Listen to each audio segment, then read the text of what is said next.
Hello and welcome to Miss Rivers' Forest School. This is another little video about elder just to add on to the first one. So hopefully if you've gone out collecting elder you'll probably have quite a few bits left, and if you can collect some larger pieces of elder, some pieces about this thickness, not massively fat, but what we do in the woods is we hollow out the centre like we did with the beads, but we actually make charcoal, and then we put the charcoal in, and charcoal pencils, so everything's made from the woods. That's a lovely activity to do, but obviously can't really make charcoal at home, I wouldn't have thought, not that easily anyway.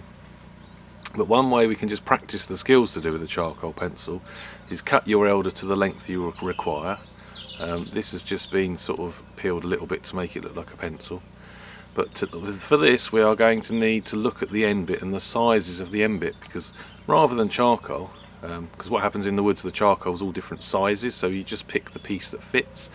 But if you have something that you can put in there to make a sort of a pencil, my idea here is I've got some chalk, okay, different thicknesses actually and different colours of chalk.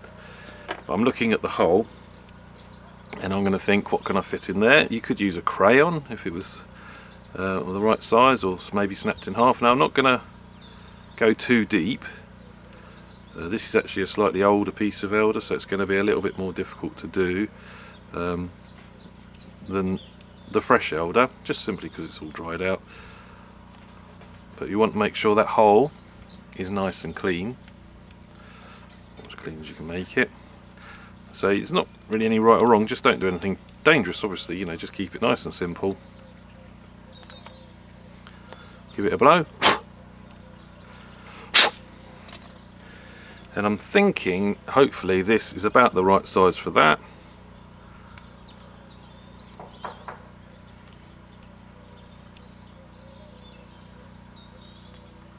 There we go. So I had to force it in a little bit, okay, but there you have, you know, really simple, what should we call it, a charcoal chalk, I don't know. So you have a piece of wood, make sure it's dry, and you can write anything you want on it, okay. The reason it's good is just to get used to the skill of actually making these, obviously, and then just sort of looking at the size holes and working out what is going to fit in those holes. I mean, you could even try a small felt tip or anything. It's just another thing to use if you've gone collecting elder and you want to make a couple of different things, okay. Obviously I don't recommend you just go and cut down all elder around your area. Use sort of a little bit from each tree if you can. If there's several trees, don't take everything, take bits and bobs. I'll only cut 1 or 2 pieces off each one, and then I'll move on to the next one. Okay, so it's something else you can do. Good luck.